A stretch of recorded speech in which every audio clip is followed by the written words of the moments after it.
So right now, my roommate is telling me about his time at this bar called the Ronky Tonk, and it's in Medford.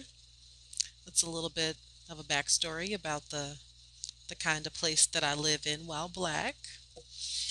He was telling me that he was at that bar, and obviously it's very cowboy themed, and it has Donald Trump Jr. 2024 stickers. It has All Lives Matter stickers. It has Blue Lives Matter stickers. Like, it's very much giving, yes, this is a racist bar where racist white folks join and talk about how Antifa was going to burn down their town and then they ran Antifa out. You have no idea how many times I've come across that shit living out here too. Because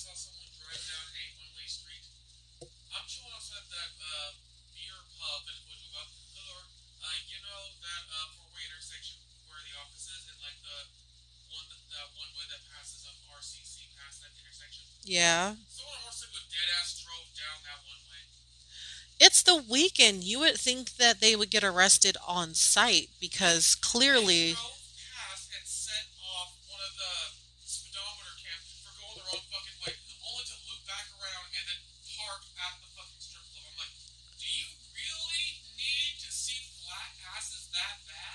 Wow. It's kind of funny because we also have just the one strip club too. As I like to call it, we're not a city, we're a town. Large is pushing it. We are a mid-sized town. I refuse to call us a large anything. Exactly. Exactly. We are a mid-sized sedan of a community. I mean, you know, I laugh because it hurts and I have to go through the day knowing that we don't have um, resources available for um, black folks. And this isn't something that white people have to think about, which is why, you know, um, I get paid to have the tough conversations. So the reason why I called this "Don't Be That White" Part Two, quite literally, is because the last live that I had, it cut off out of nowhere because I forgot that my phone was gonna die. So yeah, phone ran out of juice. But anyways, I was also talking about white privilege, and I know that triggers a lot of racist white folks because they don't believe that they have it, and trying to explain to them we're not saying that your life was not difficult in some way or that you've had to face some type of tribulation. The issue that you're not getting is that your race had nothing to do with it. So that would be an advantage that you have in a white supremacist society. Jesus don't love you. That's fine, I guess. It's a weird thing to say to someone.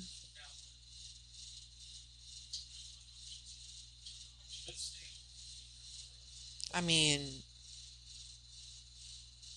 it's like who dictated to you who Jesus loves or not? Like that's it's a weird kind of entitlement. Like I wouldn't go that far, but some of y'all that's the first tier for y'all. Y'all be out here angry as fuck. But anyways, so yeah, a lot of racist white folks get upset when I say yes, you do have white privilege, and pointing that out to you, the knee jerk reaction is to say, "Nuh-uh, I work hard for what I have. I grew up poor." It's like I'm not talking about financial.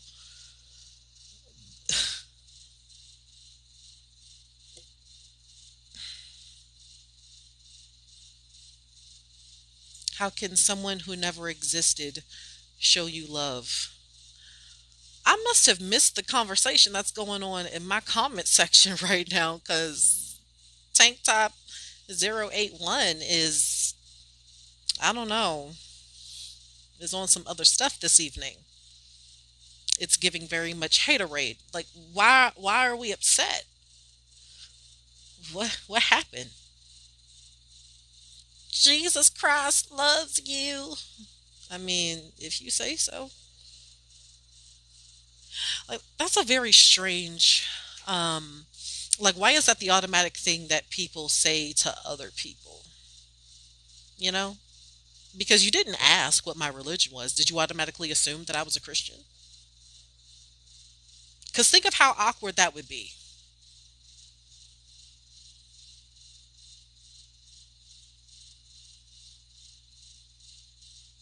Sinclair 018.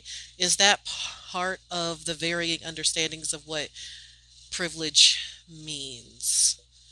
I mean, if we're talking about making assumptions, like what tends to go on in my inbox, then yeah. Is that when you have certain assumptions about people of color and black people, um, it's like the stereotypes we know, we can point them out. And then the knee jerk reaction that tends to happen is when I point out these stereotypes, then white people are like, what? No, that's not racist. What? And it's like, why do you get to dictate what is and what isn't racist towards people of color? I feel like that's something that people of color should be telling you, not the other way around. Like, do you see how weird that is?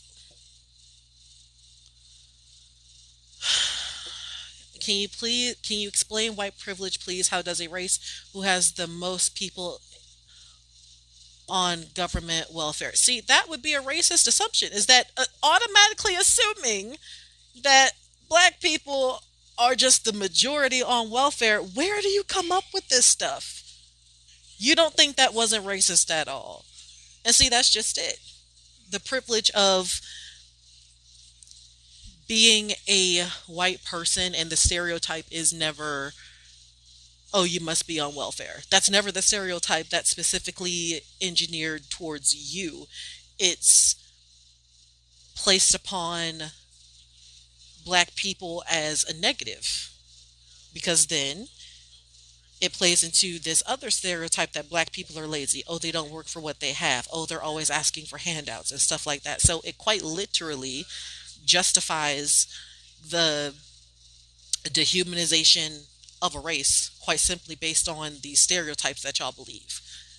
Um, I don't know if y'all have heard of this author named Isabel Wilkerson, but she wrote Caste, and she talks about America being a caste system and how race definitely plays a part of it. Plain and simple.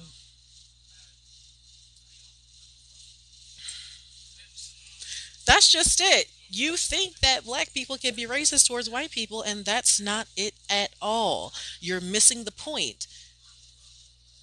A marginalized group cannot be racist towards a group that is not marginalized. Do you really think that white people are marginalized based on race? That's the ultimate question that you need to ask yourself. The obvious answer is no, but why do you believe that based on race, white people are marginalized, where black people are the dominating group?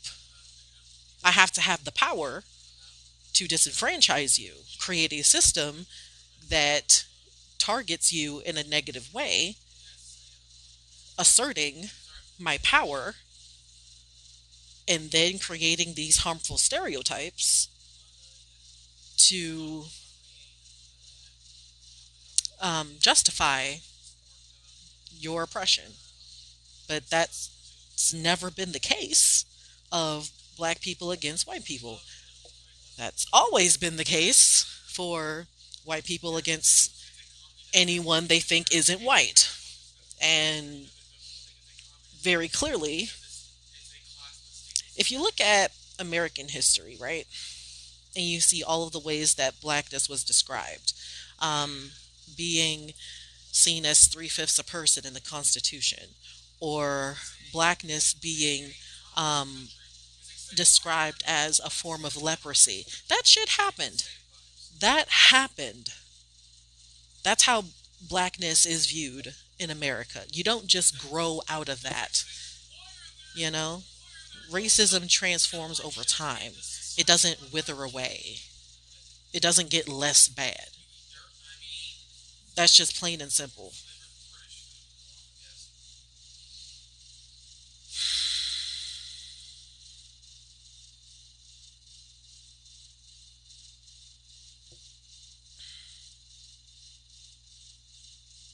Yeah, exactly. It's called prejudice, not racism. And then the one thing that people, or I should continue to say white people, because this is one of those conversations that y'all hate having, but people of color and black people are steadily having these conversations because we're tired of it. So it's explaining that we have to look for certain things with a white person we may be in proximity of. And that's a survival tactic. Is what kind of white person am I coming into contact with before even having a conversation with them, if it could be avoided?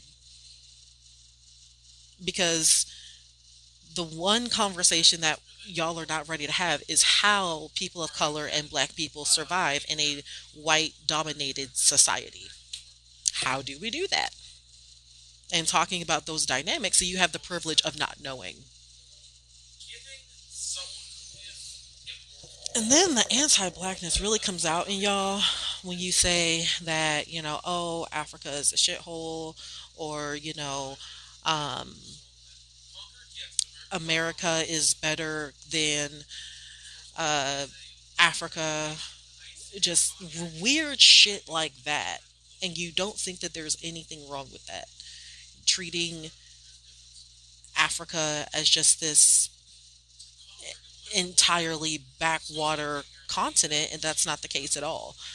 You, like, you're unwilling to acknowledge the exploitation that goes on a global scale of blackness, because anti-blackness is everywhere. But y'all can't even comprehend the anti-blackness that's right here in America. It's weird. Because I'm willing to talk about it all. Because the more conversations that we have about this, the further we can move forward, I think. But you don't have to believe me. There are plenty of historians that have talked about this.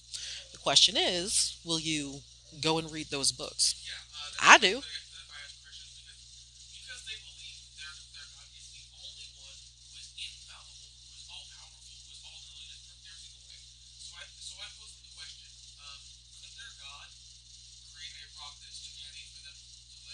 You're reading the definition wrong. Black people can't be racist. Like, y'all are not, like, come on now. Prejudice. That's the thing.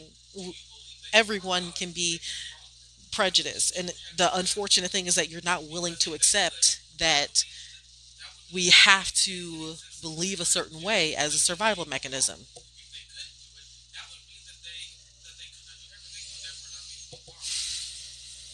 White people, on the other hand, believe stereotypes about people of color and black people to justify why um, their countries of origin should be exploited.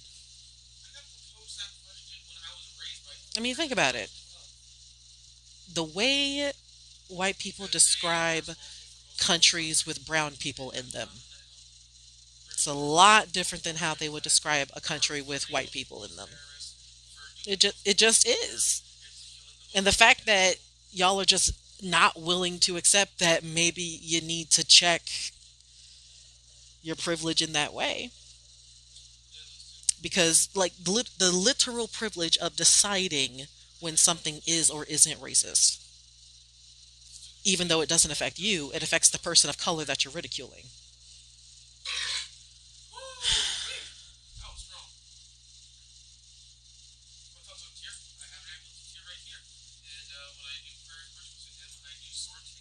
White folks created the system. Exactly.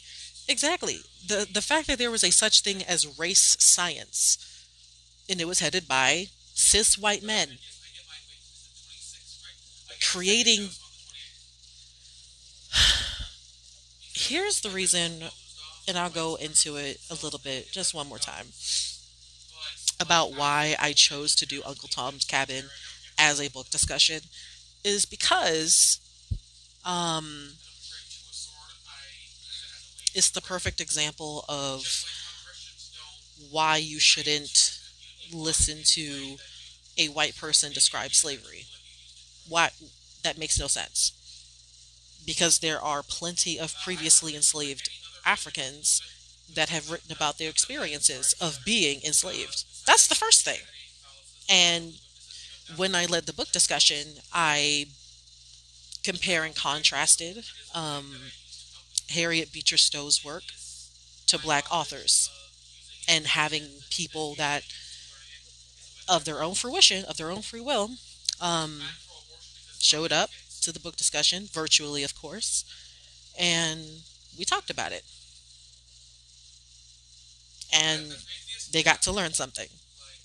And the only reason why I agreed to do it was because the library was paying me. So that's the other thing is that when I do talk about uh, racism, I am compensated for my time. That's that's one of the things that I wanted to point out. And then within the book written by this white woman about slavery, she she was trying to convince other Christians to um, be against slavery as an institution and saying that, Christianity is the only way that, black people can be civilized. That was the other problematic thing with Harriet Beecher Stowe, among others. But the point is that that was the gist of why she wrote the book in the first damn place. And one of the characters in the book, um, he the way that she writes his character is that he's not a religious man. He believes in science. And so it's like my question is, why didn't this white woman write about how scientists of that time thought of black people? She didn't think that there were racist scientists that were saying that scientifically these are the reasons why black people should be subject to chattel slavery. I know it's an unfortunate history, but it's a conversation that needs to happen. Is that science is definitely a white dominated field, and we need to analyze how can we unlearn the racist past. And I know people like saying, "Oh, it's in the past. It's in the past." Y'all, my grandmother was literally one of those kids, a part of the free breakfast program of the Black Panthers. History is it's here. Sorry, I am shivering because my apartment is cold. My roommate is a hot-blooded Scotch Irishman, and I freeze if the weather gets below 70 degrees. That's just me. I don't know what it is. Anyways, but I did want to talk a little bit about what specifically I do for my job. Um, so recently, I got into contact with. She was a previous House of Representatives member. Her name is Akasha Lawrence of Oregon, and she's running for Senate. So she reached out to me by email, um, because there was this bill that she wanted a racial equity group like So Equity, that's what we are, to take a look at this House bill. Um, and the fact that the focus was they wanted more than just Portland representation. And I'm like, okay, great, because a lot of Oregonians that live outside of Portland have kind of this issue that um, their government doesn't quite center their thoughts as much as Portland is centered. When people that don't live in Oregon think of Oregon, they think of Portland, and I can understand why they would feel that way. But anyways, so she reached out to me, and the name of the bill is House Bill 3112. You don't believe me? This is it. This is my job. Um, I attend meetings. I read super huge, thick bills like this, and I think. I look at history as a point of reference because I don't want us to repeat the same mistakes. And Oregon has a history of being exclusionary towards black people and other people of color. So with this bill right here, what it is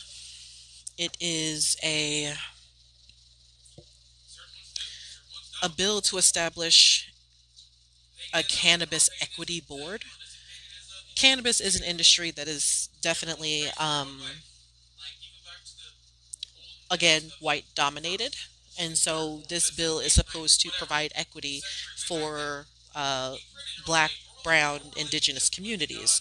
So, in order for that to happen, they need to have uh, black, brown, and indigenous voices in this conversation of how do we create equity in a state with a racist background. We can, y'all can deny it all y'all want to, but the fact of the matter is, it doesn't change the fact that this bill, one of the few things that I like about it so far is that it includes why there is such a disparity between um, white people that grow cannabis versus black and brown communities that grow cannabis. Why is there such a disparity? It goes into detail about that. It says here, and again, I'm reading from the bill itself, whereas two studies conducted by the American Civil Liberties Union found that black Oregonians were twice as likely to be arrested for cannabis as compared to white Oregonians, despite nearly identical rates of use. And whereas a 2013 American Civil Liberties Union study found that the cannabis arrest rate was 3.3 times higher for individuals who are black than individuals who are white in Multnomah County, 2.8 times higher in Washington County, 3.5 times higher in Lane County, and 2.8 times higher in Marion County. And whereas the Oregon Criminal Justice Commission found that African Americans and Native Americans in Oregon are overrepresented as compared to individuals who are white for convictions of felony possession of controlled substances, and whereas Oregon's prison population, both historically and presently, shows an overrepresentation of Oregon's minority groups. Quite literally, in this bill, it lays out the fact that Oregon has not changed much. It may have changed the black exclusionary laws on paper, but it doesn't change the fact that Oregon still does not have a very high black population to begin with, and yet black people are getting arrested at higher rates than white people for the same damn crime. That is white privilege.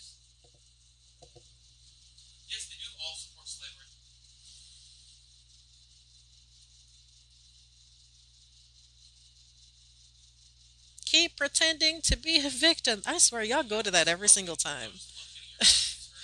It's like y'all say provide the statistics, and it's like there's a whole House bill that's currently being looked at in Oregon that has the statistics, has the data readily available, and I had nothing to do with the bill being written. That's the best part about it is that I'm literally just regurgitating what we already know. And I expect a lot of opposition. That much is a given because black liberation or social justice in general um, has always been seen as a negative. Always. What would make this any different? It's just that I don't I don't want that to stop progress though. Something that I do want to mention that I hope everyone keeps in mind of the work that I do is that when I was having the meeting with Akasha Lawrence and um, other people from grassroots organizations a part of this meeting, and then there was one guy that reported directly to Congress. He was at the meeting. So something that I do want to point out that I hope people take to heart is this is that when they started asking us questions about what we thought of the House bill, the very first thing that I said was the ask of how much money it would take to bring something like this to fruition, it's too low. I was the first to say that. I'm like, if we're talking about building equity in the state of Oregon for Black, Brown, and Indigenous communities to start up their own companies within the cannabis industry, we're going to need a lot more than what you're asking for because land is expensive, water rights. Um, it just, there's a lot that goes into it. And then what I also pointed out was that we also need to account for how much money it's going to take to educate um, Black, Brown communities, if they members of these communities, if they wanted to go into the cannabis industry, that they're not going into it blind, that they know what they're doing. And the way that I see it, the results depend on how much you're willing to invest in your success. And that's how, I voiced it when we were talking about this House bill. And then I also said, um, you know, the question was, how are we going to distribute the money, even if we were to get more? And one of the first things that the guy that immediately reports to Congress, one of the first things that he said was, let's use, um, I think it was Boley, use one of those organizations. The way that he put it, organizations with a good track record. Listen, if you want um, better results than what's happening right now than what you're used to, then you're going to have to go about it differently. You're going to have to be more innovative about it. And so, one of the other folks that attended the meeting, they were like, why not use grassroots organizations to distribute the money to Black, Brown, Indigenous communities? And honestly, that's not a bad idea because these grassroots organizations have a better relationship with the Black and Brown community, Indigenous communities than Boley, so they would know and understand certain things. So, for example, um, when the fires first hit Oregon, this is, of course, was last year. Um, One of the things that So Equity did was provide translators in order to get supplies and things to Spanish speaking families, to the ones that lived in the Talent and Phoenix area.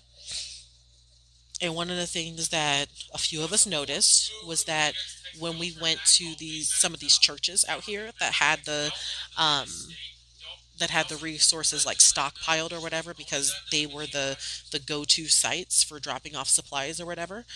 Um, One of the things that we noticed is that when we would bring by a Spanish speaking family, like literally no English, and we had a translator there, we noticed that they would say that the church staff would say microaggressive things like, they sure are taking a lot of things. Are you serious? They're taking a lot of things. They are using the resources that you are providing because they just lost their house. Are you serious? And that shit has happened. But these are the things that you don't realize that you do it. And then when we point it out, we're the bad guy for pointing it out.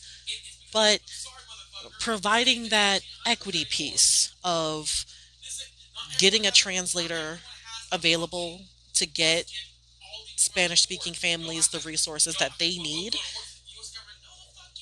that's how we help more people. Is that as long as we're making sure that everyone is aware of the resources that they have around them.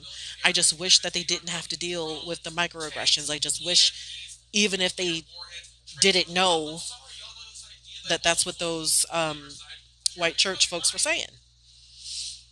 It's like, I really hope that they didn't catch on to that just to spare them of that kind of indecency, you know? Oh, she just wants to play victim. America is better than Africa.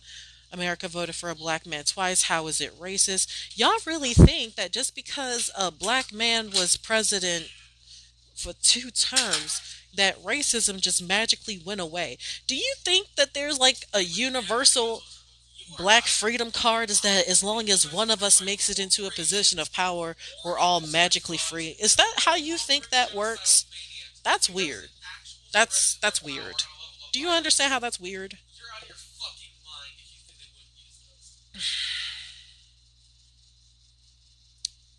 Okay.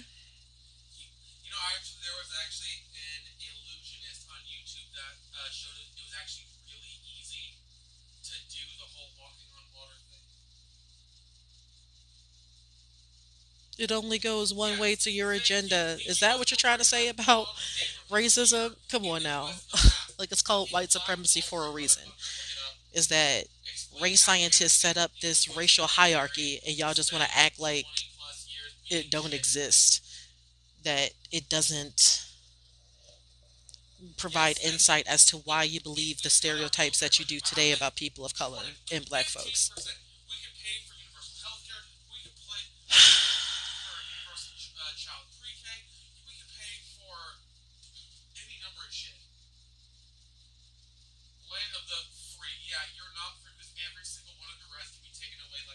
There are plenty of good people who aren't racist too. Don't forget that. That's the thing. Um, the lady that wrote White Fragility, Robin DiAngelo, she did talk about how white people assume that being racist, or saying a racist comment automatically makes that person just a terrible person, that they've never done a good thing before in their lives. And I'm starting to see a pattern of that. It's like, you think that. Let me ask you something. Do y'all really think that people of color and black people are just completely comfortable around liberals all the time? Because this is the thing, liberals can be racist. I've seen it. Um, this is why I keep saying that it really doesn't matter your political affiliation. Y'all are still capable of microaggressions. It's bullshit, really. I hate it.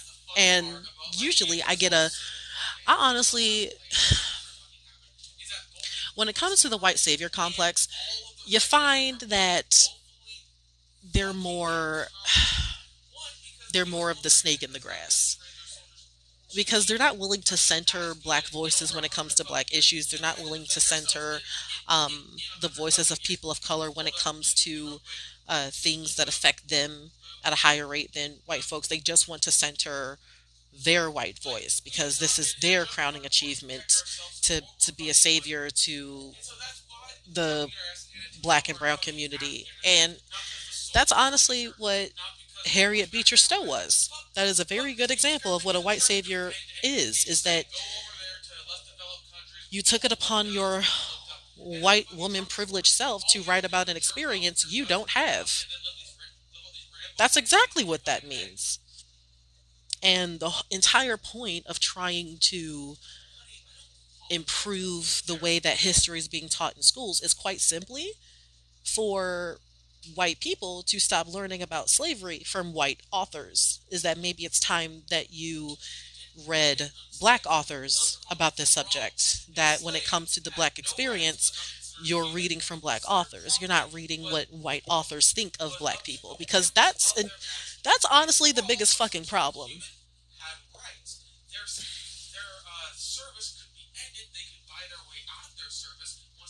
You just stereotyped white people right there, and that's just it.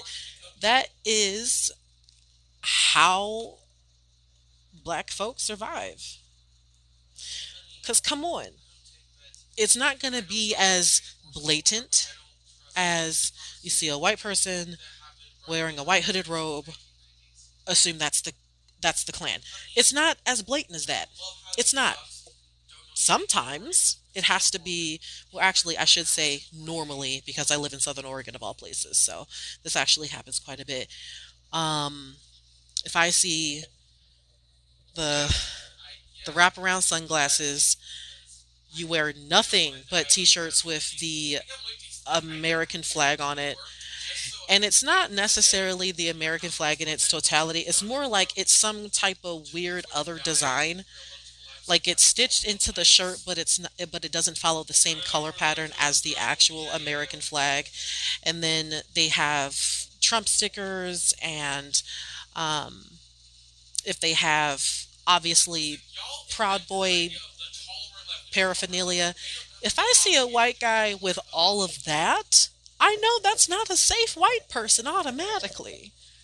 And if I see, um, let me flip it. If I see a white person with those palazzo pants and white person dreadlocks, I automatically know this isn't a safe white person either. There's going to be a lot of cultural appropriation that this white person just will not understand the depth that is their caucasity. You typically find these people in Ashland, Oregon, and then you typically find the yee yee don't tread on me, but at the same time you have a Blue Lives Matter flag as well. I really hope you figure out one day that those flags don't go together, but yet you always see these flags together here in Southern Oregon, and these are the types of white people that I avoid too. They have they have similar microaggressions, really. It's just the most annoying one to talk to about their racist behavior would be the white liberal in my honest to god experience, because they're like, what are you talking about? I put Black Lives Matter on my Volkswagen Bug. I go and march out in the streets. I take so many Instagram photos of when I go to every single Black Lives Matter protest. How dare you call me out on my racism? Guys, don't be that white. Don't do that. Please. You know? And the other thing I should also point out is that when I started working on House Bill 3112 about looking at how we can improve upon it, um, one of the people that I went to for advice about a ballpark estimate of how much it actually costs to um, grow cannabis, I went to this. Their organization is called Native Women Share, and it's these. Indigenous women, um, they have their own property out in Grants Pass. They live in like the sticks, and so it's always a different experience for me because I am a city slicker. I don't deny that. So going out to this place is really awesome.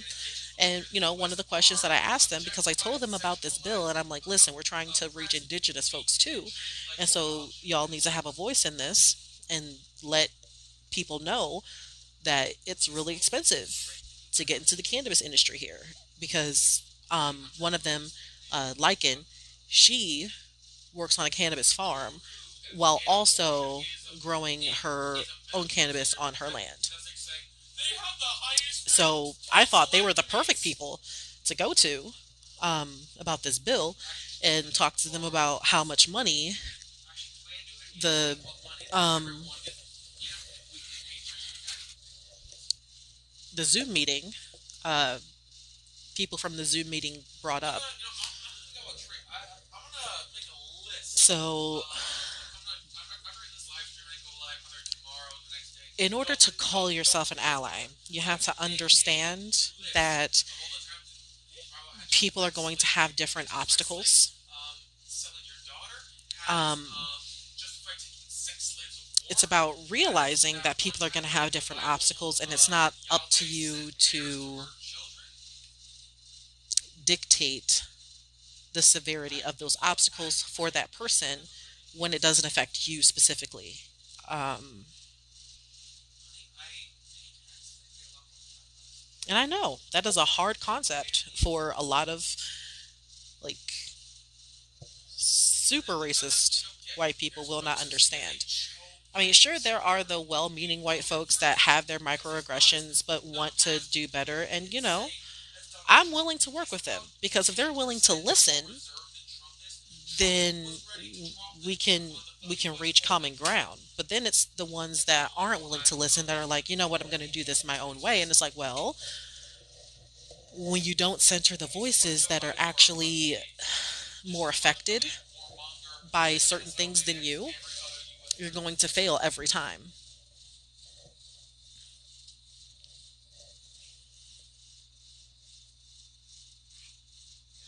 The justice system is corrupt and there are so many issues that go into it. Yes, very correct.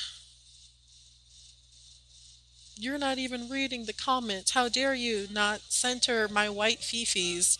Like, I'm not. Okay.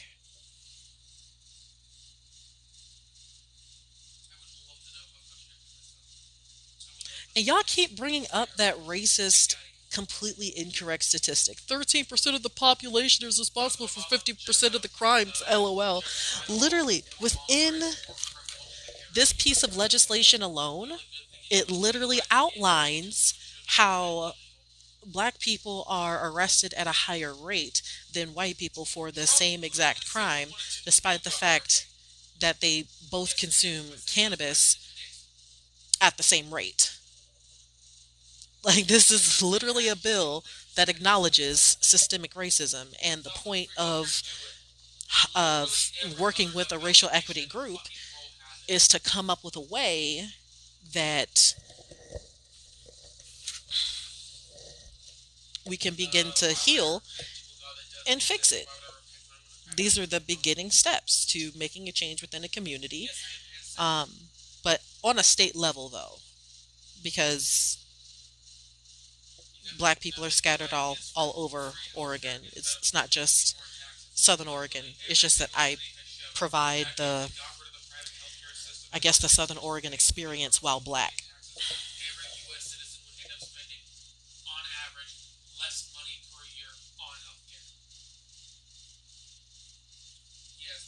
Y'all are just going in the comments right now.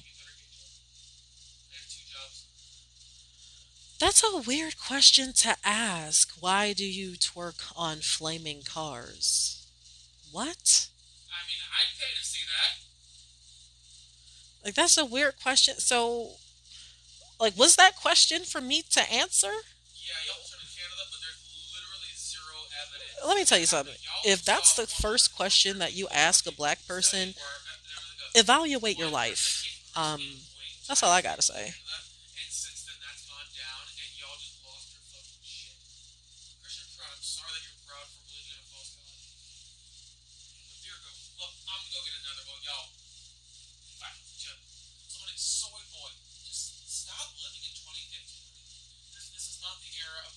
We need to all love each other. Yeah, for several reasons, that's not happening. For one thing, I don't love Nazis. Um, Call me crazy, but I don't love Nazis. Why, you can't cure racism with hugs and kisses. I'm so sorry that that's what they told you, but that's not how that works.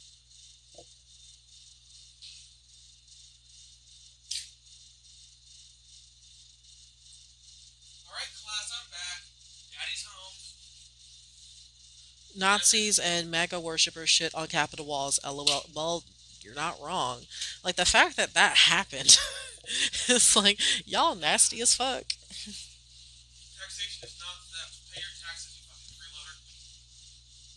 Do you homeschool your child? My son is 4, so on some level, yes. Like for one thing, he can count to 20. I'm excited. He gets really excited when it comes to numbers. He also loves to throw a dance party. He will ask me to put on YouTube so that he can dance to Little Baby Bum or some. I think that's what it's called. Oh, and speaking of child, so my son is actually getting better at using the bathroom. So so proud. I'm excited because we were having issues. Um, I feel like he was throwing a whole ass tantrum. It's not that he can't use the bathroom, it's not that he doesn't understand the concept. It's just that he will get mad at me and then purposefully make a mess. And that's an issue. So I like that one meme on Facebook where it says, first I was cool, and now I'm someone's snack bitch. Because the gist of potty training your child is bribing them. I don't care what you say. My son, literally, when he discovered what chocolate was, because he started using the bathroom, literally every single time, where's my treat, mommy? You were on the toilet for 2 seconds, Eric. That is not already trying to play the system.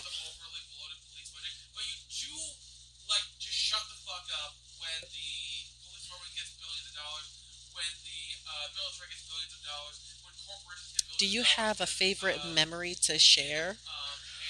Well, um,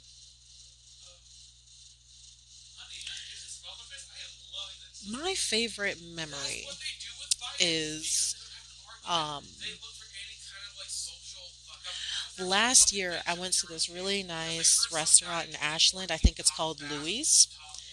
And I was having lunch with my son and my roommate because we wanted to get out of the house for a little bit, and go splash in the water or whatever, and go eat. So we're at this restaurant, and then we're getting ready to leave, and one of the waiters there uh, caught my attention, and he was asking me if I was the person that was giving a speech in Grants Pass, um, talking about Christianity and how that religion played a part in slavery. And I said, yes, that's me. And he said that he was very grateful for the speech that I gave. And he let me know that he was a Christian himself. This was a white guy. Um, I did not see that coming. I can assure you. But um, that was my favorite um, memory because it shows that at least some people believe in what it is that I'm doing. Because the point of talking about Christianity's role in American slavery is simply this: is that there is a way to be Christian without being a bigot. There's a way to be Christian without perpetuating um, the subjugation of others. It's very simple, but the only way to do that is to acknowledge how that has happened in the past and how not to repeat those toxic behaviors in the future. That was the point of the speech, and I'm so glad that he got the assignment. I'm excited. Does your child have a dad? Would you have asked that if I was white? Like, not for real. Why is it the first question? Like, you know what? To answer your question, no. I magically reproduce asexually. If I eat just enough Chinese food, I just magically multiply into a second person.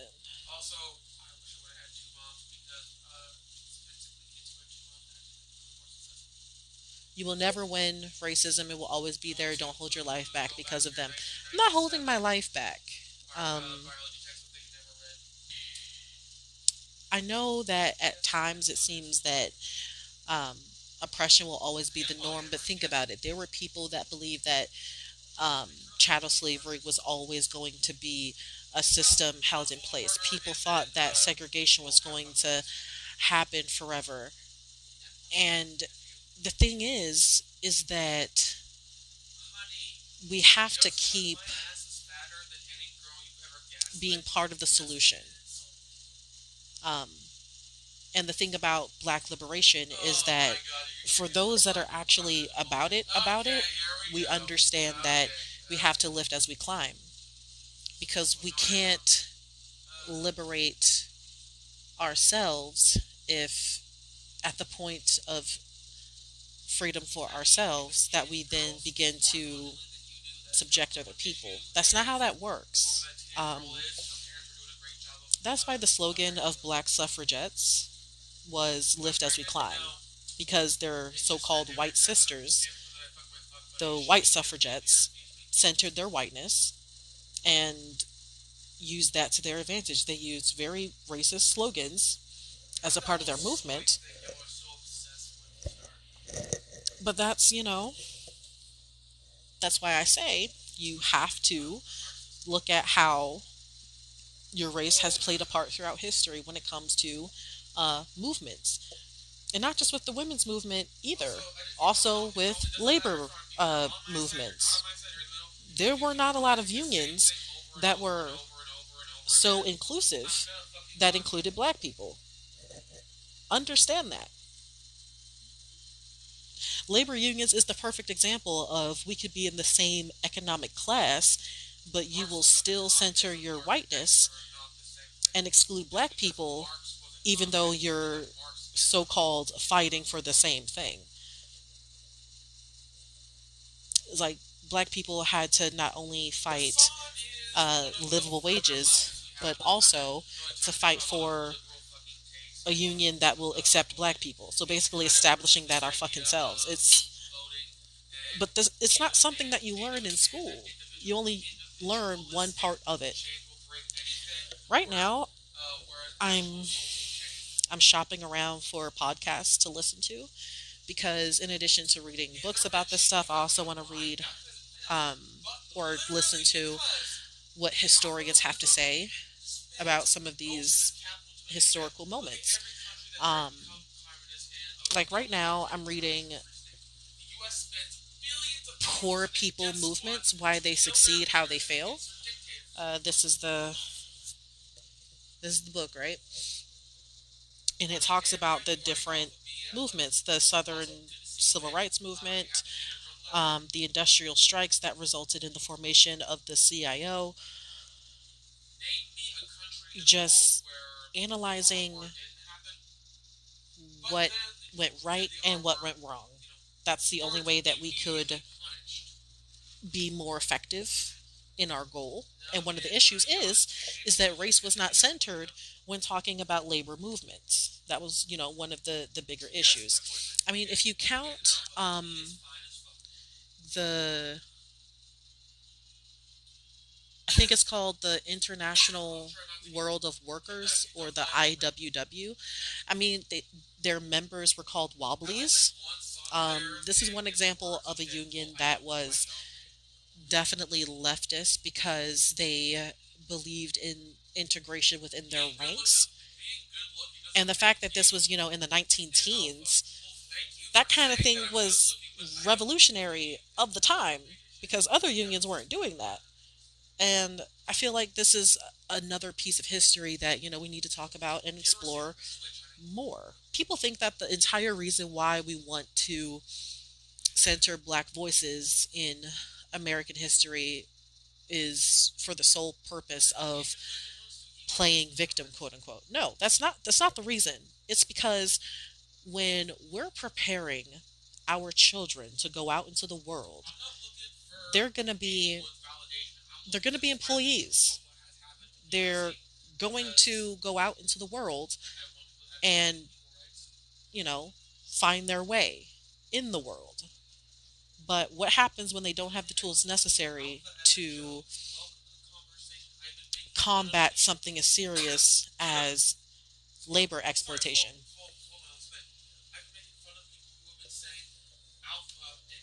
Um, and you can say this happened so long ago, this is irrelevant, blah, blah, blah, blah, blah. But the point of history is to make sure you don't repeat the same damn mistakes. If you don't have critical thinking skills, what was the point of even sitting in the history classroom to begin with? And the reason why I bring this up is because, okay, so here in Oregon, there was one strike that I knew of, and that was what the strike in was it Eagle Point where the teachers went on strike. Yeah, that was like middle school around the 2010 era. 2010s. Yeah, so they go on strike in like the 2010s. At the time, I was a sophomore in high school, but understand that when workers go on strike, they need to know the history behind that. Plain and simple. Because if you don't understand how labor exploitation works, you're going to be subject to the same damn thing. Hmm? You know they say, well, if communism works, go to Cuba or Venezuela. They have a new country now. Australia. Since fucking when? Australia is nature's anarchy. Yeah. Chaos reigns there, motherfucker. Even the government can't fight nature. Ever hear the fucking Great Emu War? Mm. But like I said, I'm kind of shopping around for podcasts right now. I stumbled upon one, and it's only because of this one episode that I was interested in, where it talked about um, the CIA's involvement with uh, the coup in Chile in 1973. That podcast I'm listening to right now because I want to know, how does it work? How does um, good old U.S. imperialism work?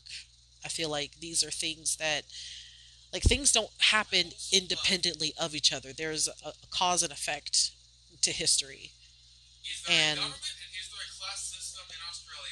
I just want to center that. You know, eventually sound. Talk about your ex. Why do you want to know about my ex? That's weird. You understand how that's weird, right? Is it because he's white? You want to know more information about what it's like to date outside of your race while black? It's not very fun, in my experience. There is no religious freedom in this country, motherfucker. Are you out of your fucking mind? There are multiple states that literally written into the Constitution so that you. And then you go on to say the father of her child is white. She hates him. I love how we're centering how I feel about my ex and not why he's not here. Because how I feel about him is how I feel about him. That really doesn't that's not going to change anything. However, I feel like we should keep in mind that this man is in prison for rape. So I feel like we should talk about that more. It's like, yes, shocker, the stereotypes that white people believe about black people, my ex fits every single one of those stereotypes while white. And he still, to this day, will deny that he has white privilege, even though in the beginning he was willing to have the race conversation. Because otherwise, if he wasn't, we would never have been a thing. But see, that's just it. Is that dating outside of your race, you have to have up all of these extra barriers because you don't know if um, this person is going to say that they are allies to you, but then when push comes to shove, they're they're not coming up to the plate like they said that they would, and that's very violating. Personally, even though it's not very appropriate to ask, I will bring up the fact that my experience is something that I will have to talk about often because here in Southern Oregon, when you when you're paying me to lead a discussion about race, it would only make sense if I were to give my personal experiences. To this day, I am a believer of the fact that um, having those company sponsored race discussions don't actually work when the person giving the discussion is white. I just don't think that they have ever worked. And then if it's given in a workplace, people are zoning that person out when they talk anyway and will completely miss the point of the conversation. Period. This is something that you would have to do outside of work.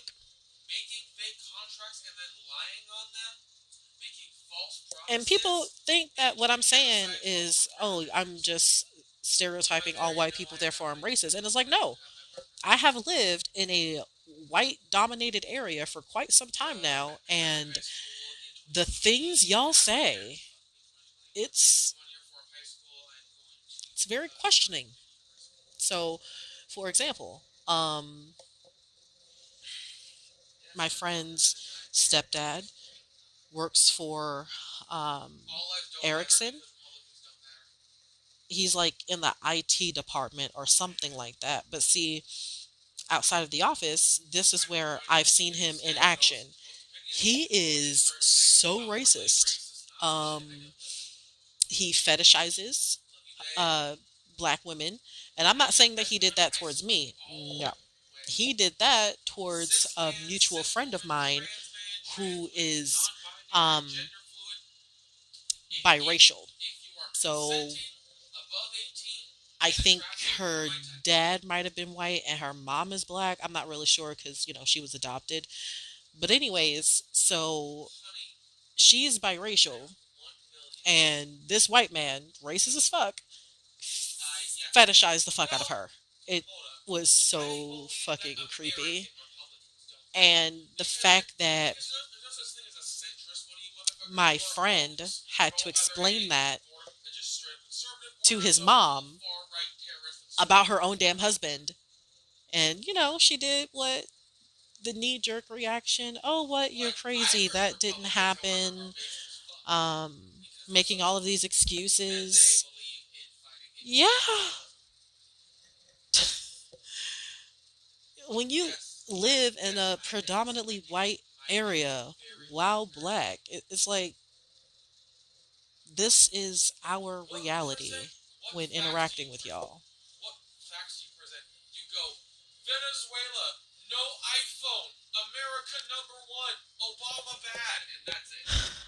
And I go into these conversations knowing that people aren't going to like it.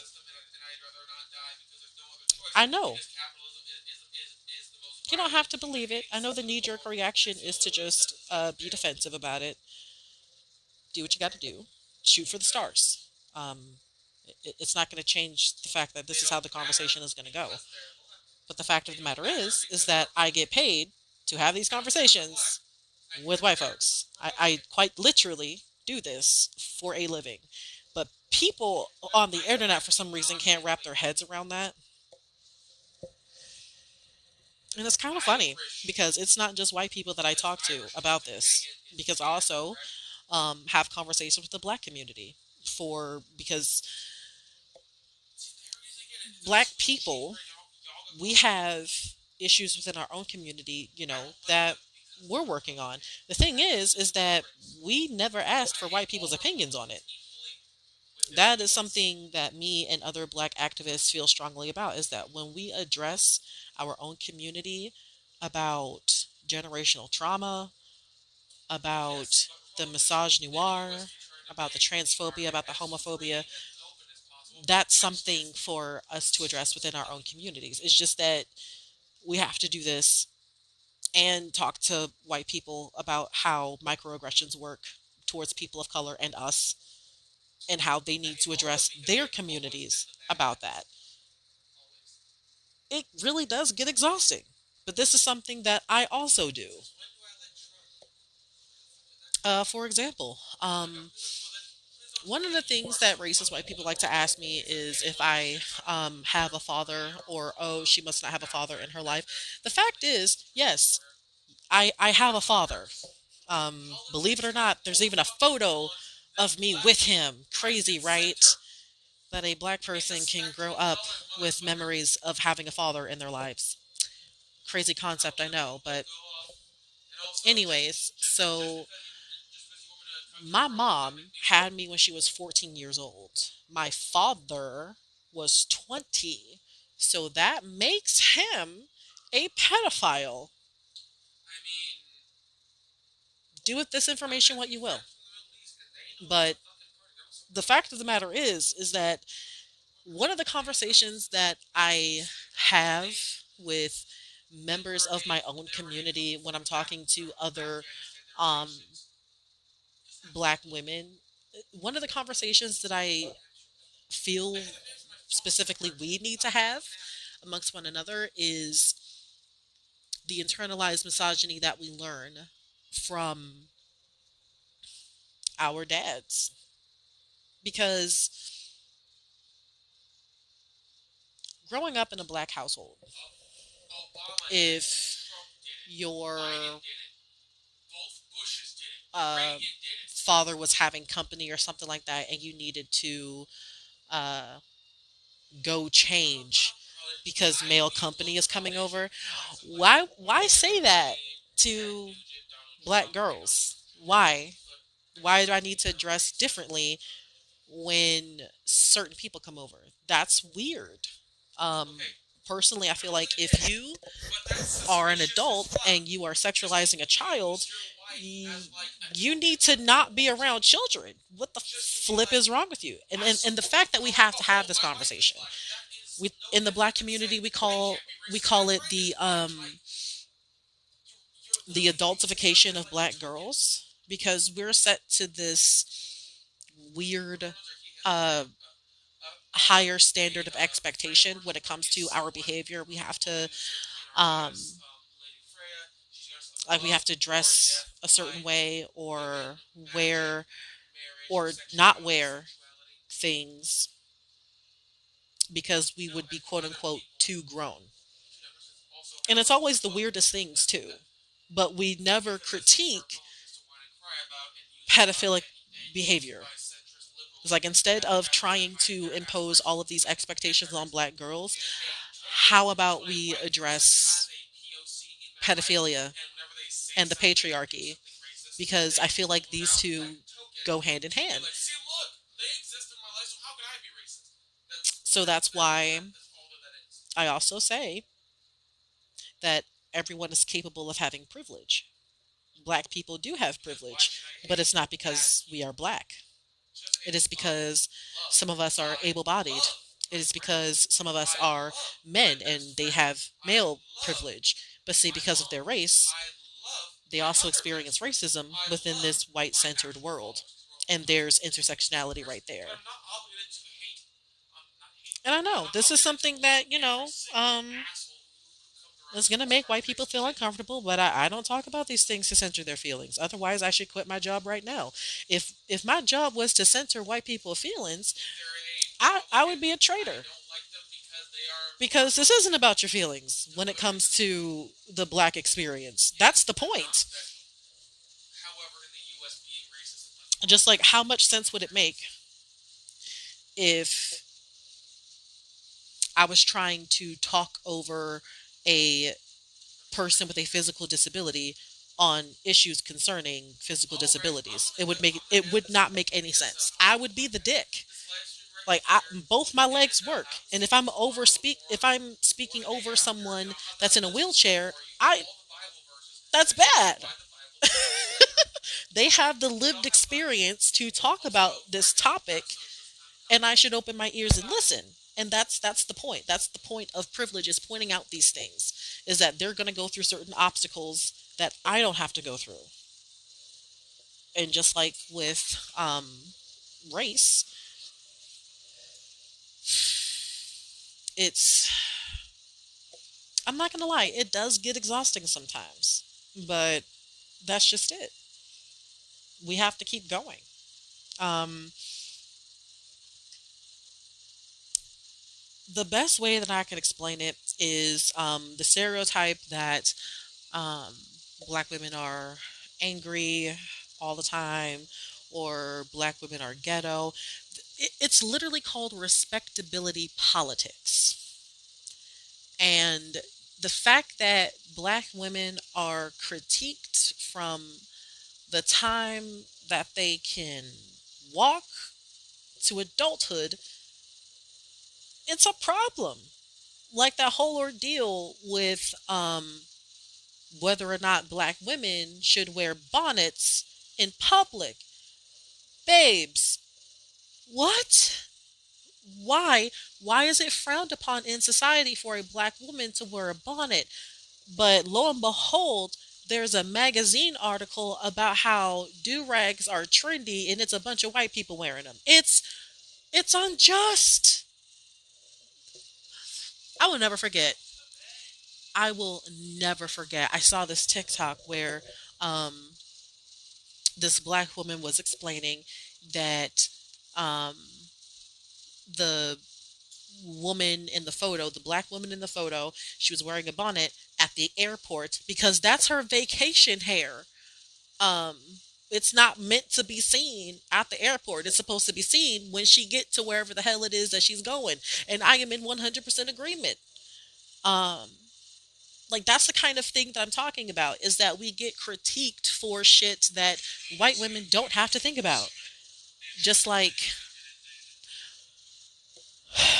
so here's the other thing with respectability politics, is that sometimes we have black people within the community that play into it, that will agree with it.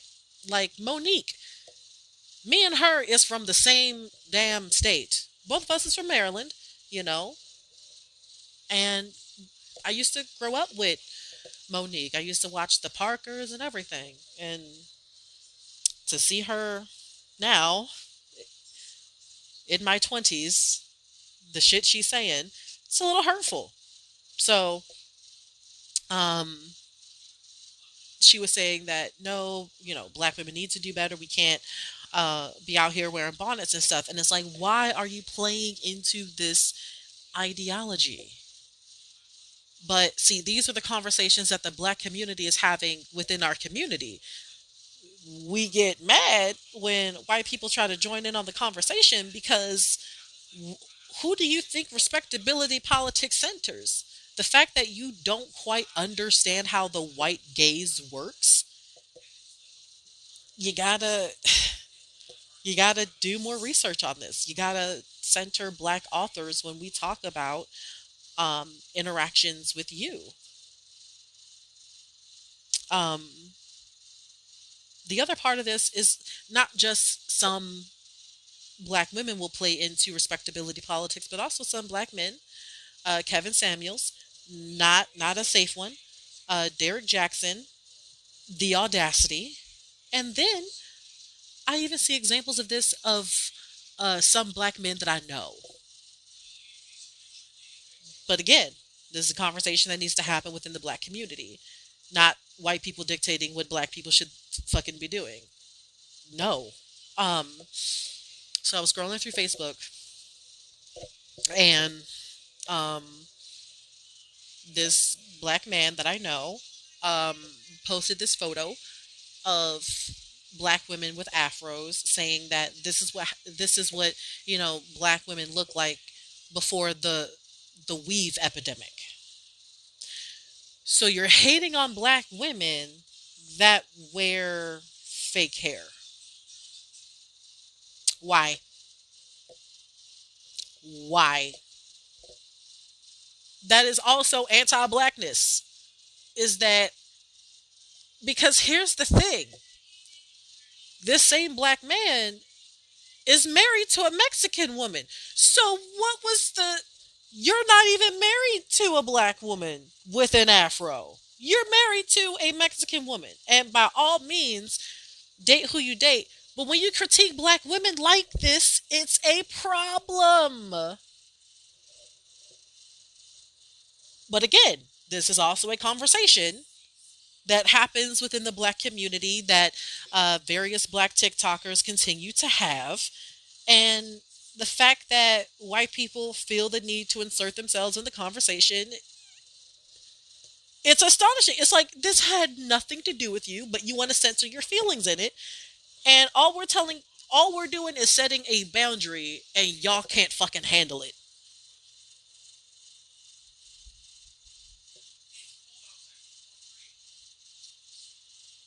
Podcast Black in the Garden. I might look that up because there's a lot of black center topics that I'd like to listen to um, other black folks input on, because I like to keep the conversation going, because that's the only way that we can find a solution to these societal issues.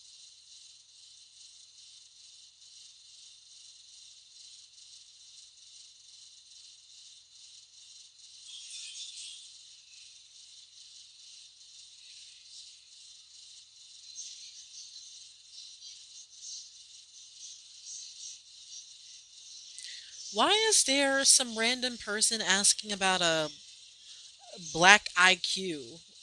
What? It's like, okay, so is the question, you want me to justify why black people have intelligence? Why do you automatically believe that black people don't have intelligence? That's the racism that I'm talking about. That's literally the microaggressions. Yes. And that also comes from race science, is because they also believe that black people naturally did not have a high IQ. When you finally look at how much whiteness is centered in a lot of things, it blows your mind at first. Not gonna lie.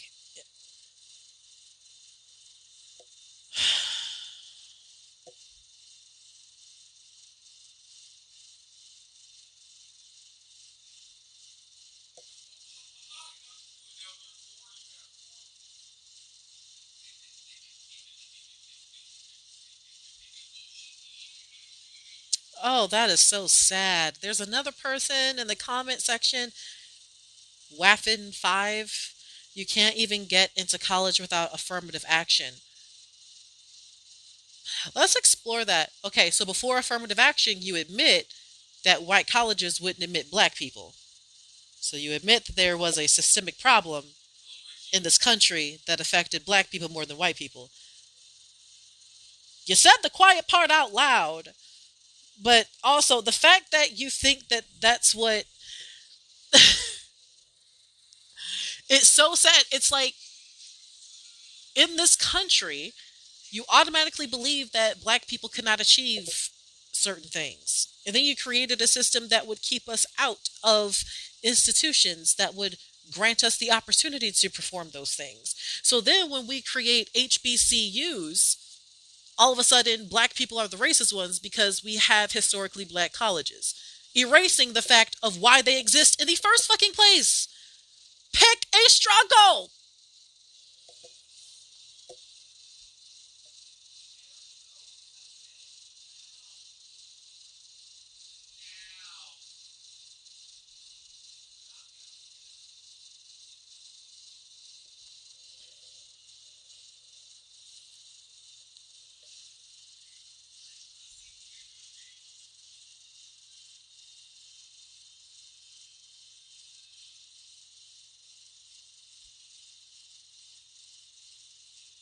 There is a whole there's a lot going on in my comments right now. Dan Waffen 5, you problematic. Oh man.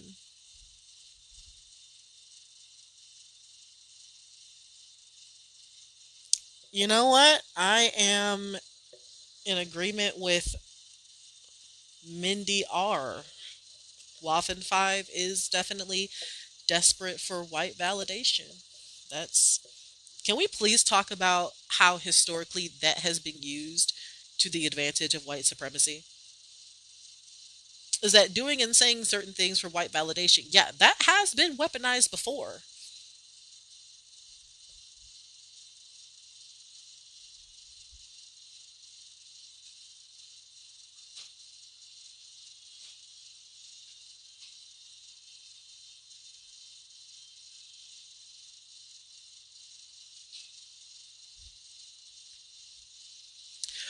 I think it's really weird that Eventually Sound thinks that they know my life. That's really creepy. I mean, I should be kind of flattered though, because you said that she doesn't really do this for a living. She works in medical billing. So you've been listening to my other lives?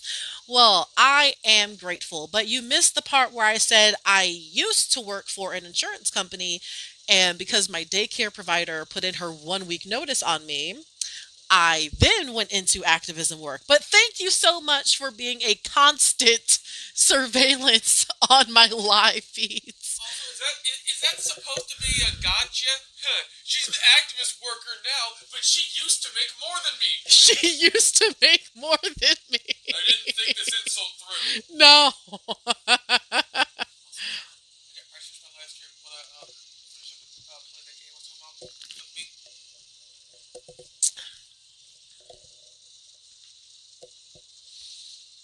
This dude is stalking her. Thank you, Mindy R. Thank you. This dude is. I always feel like somebody's watching me.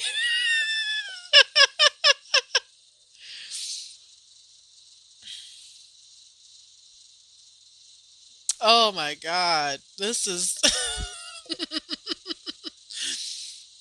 Listen, y'all keep trying to bring up black on black crime as a gotcha. You know what? I'm going to return the favor. Both world wars were white on white crime. Do with that information what you will.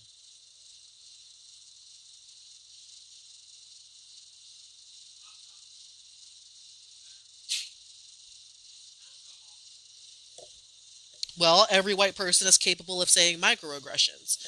I mean, just the sheer fact that um, there are some white folks that believe that just because they voted Democrat, they're not racist or not capable of saying racist shit.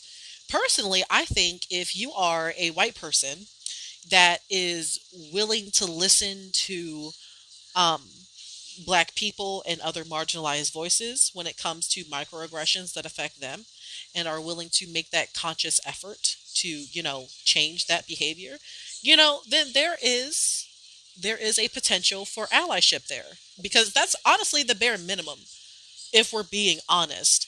But if you're just one of those that says no, that wasn't offensive, you're just being a snowflake, and then continues to say whatever racist bullshit you were going on about, well, see, that's kind of the problem, and that's exactly what we mean. I have gone through so many microaggressions with so many white folks from different walks of life, and that's just it, is that the universal experience that they have in common is whiteness being centered. And that's the thing. If black people have generational trauma in this country, then what did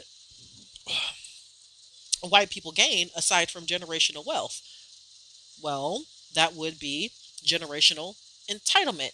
Like, thinking that you are entitled to black spaces or entitled to black culture, saying that things are not cultural appropriation when the people from those cultures that you're stealing from say that it's cultural appropriation. I mean, the list goes on.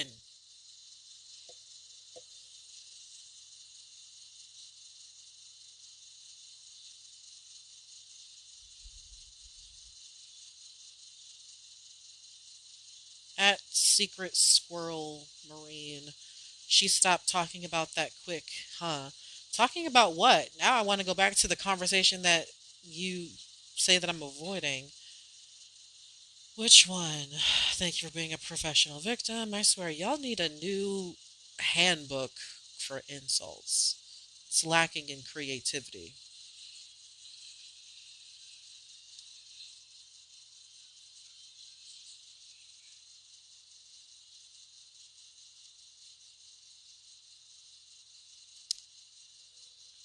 Waffen 5, I love every race except black. Okay, at least you're admitting you hate black people. Like, you didn't have to admit it, it was kind of clear, but I'd rather you just be open about it. Like, honestly, I would rather you be open and honest about hating black people than trying to pretend that you think that every life is precious. No, the fuck you don't. So, thank you for being honest. It didn't happen in the beginning, but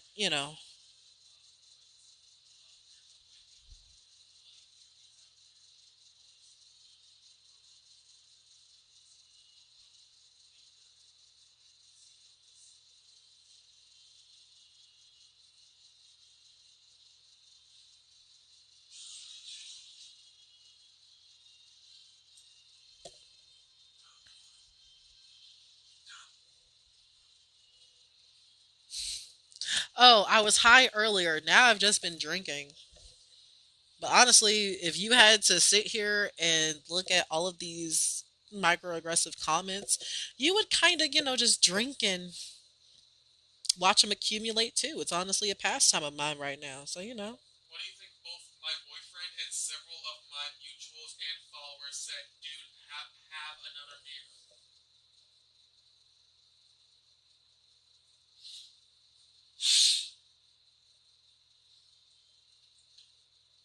Wow, that is so racist. Mexicans don't want dark skinned children. Are you admitting that there's anti blackness within the Mexican community? The plot The thickens. plot thickens. Not really, because I knew that there was anti blackness within that community as well. Because when I first came to uh, Oregon, one of the things that some, not all Mexican guys, but just some, like one or two, would call me is mayate. And that is a slur for black people. But if you're referring back to the one black man that I know of that married a Mexican woman, um, That was almost you. no, um, they're still together. Hopefully, they have had a conversation as a couple, as man and wife, about cultural differences and anti-blackness. I really hope they have that conversation. I really truly do. Um, and then as far as you know, anti-blackness in other POC groups, see that's something that is also part of my job is addressing that as well. Is that we have to talk about these things where it comes from, and how do we move past it. White people have this privilege of believing that if you just stop talking about racism, there won't be racism. It's so, it's like, wow, that's really not how any of that shit works.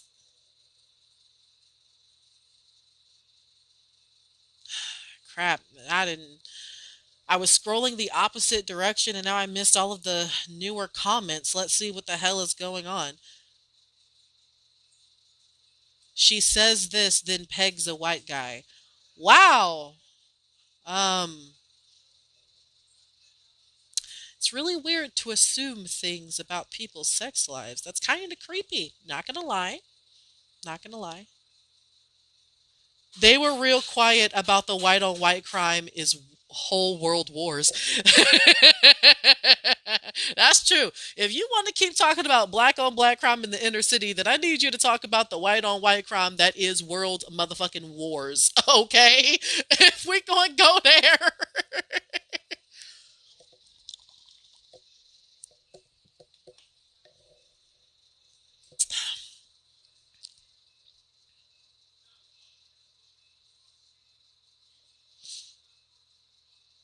At least you acknowledge that there will be microaggressions in um, Africa as well.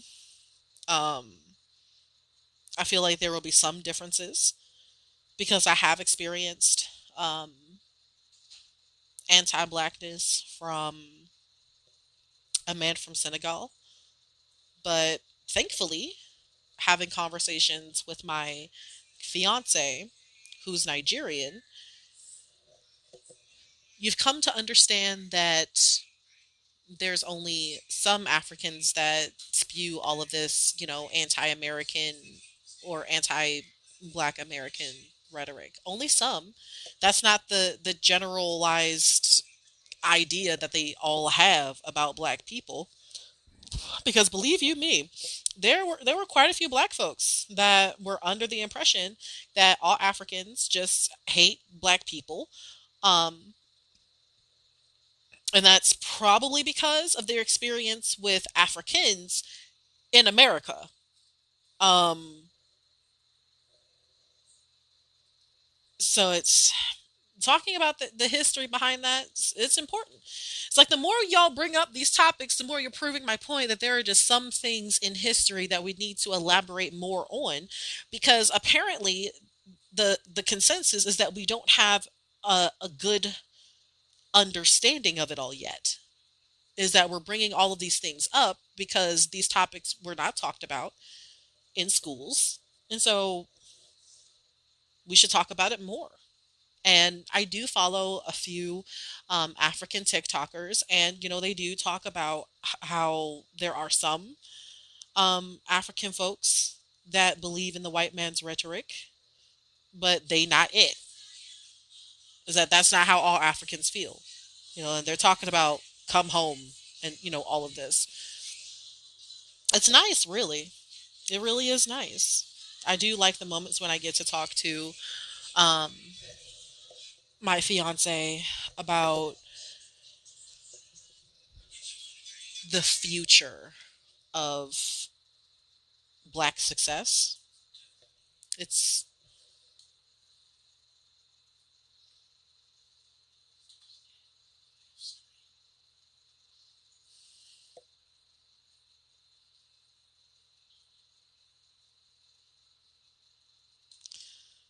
wow, this is a lot going on. Okay, so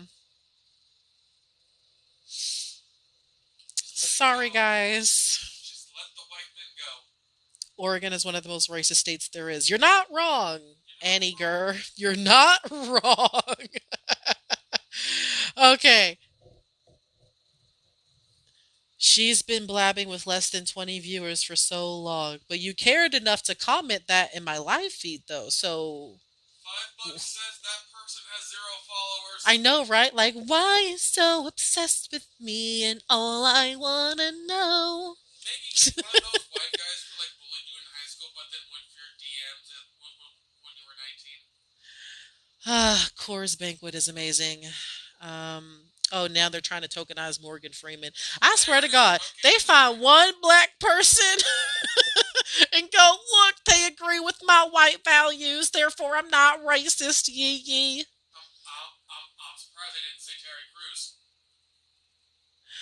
I love how you justified white on white wars were to rule countries. It's like that is such a colonizer mindset, but then get butthurt when you get called a colonizer. We just Colon want we just want to enslave people. You kill each other because I don't know any black people, so I don't know. colonizer is as colonizer does. Like, how you going to say that black people is like the most violent race? Y'all commit whole ass world fucking wars, but black people Fucking genocide. it's like Y'all kill other white folks. St. Patrick's Day. come on now. Like, y'all pick a struggle.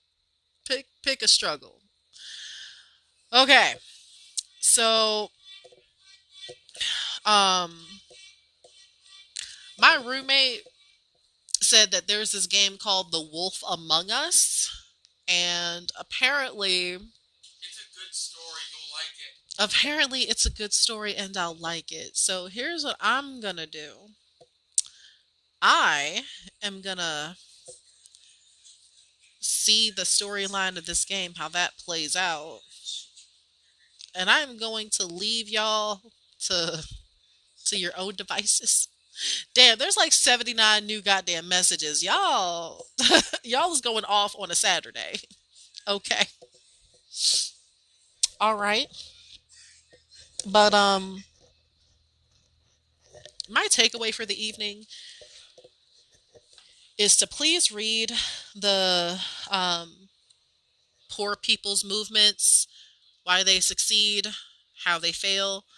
I recommend it because, it talks about the politics surrounding labor unions, um, class wars, civil rights struggles. So it's worth looking into.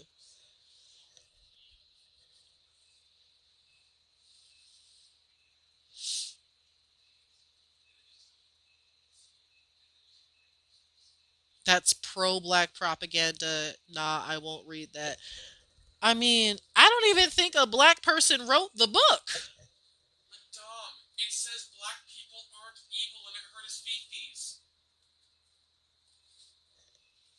Like, you didn't realize that there are white historians whose job it is to talk about the history behind labor movements, and what they say will correlate with what's in this book. Like, that's the entire point of educating yourself. Like, the only ones that believe in propaganda would be the same people that say America first. Fox News. Like, Fox News is a good example. Just Marjorie Taylor Greens and the Ben Shapiro's out there. It's weird, but it's them.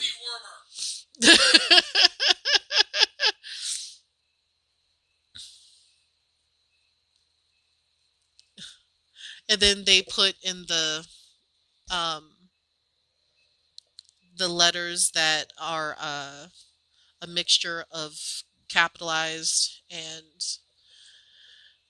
they said read white fragility, and it's like Read my fragility. Huh, you it's like think even you really think I can read, you fucking liberal?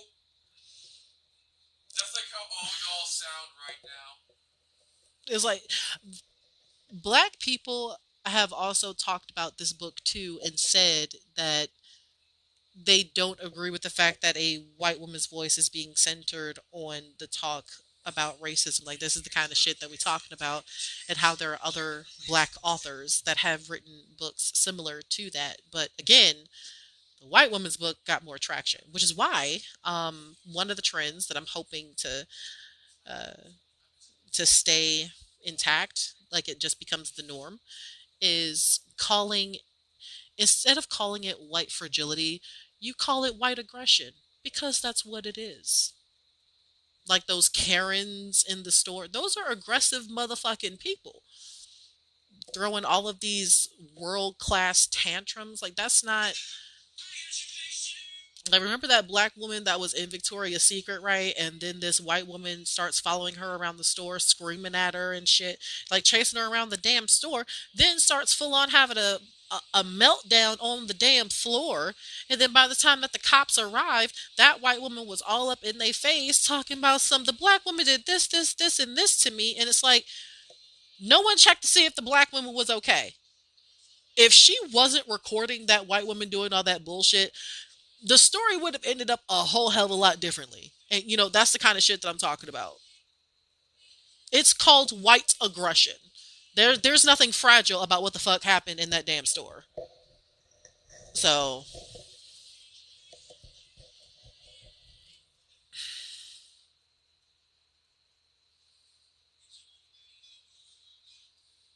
Alright, Dom, come on. Let the white man die angry. Let it go. oh my god, Waffen 5 and Order Delta Delta Echo is trying to literally spell the N word in my comments. Y'all find any ways to be racist. I'ma head out. Just end it. It's too far Get gone. a life. Bye, Z's.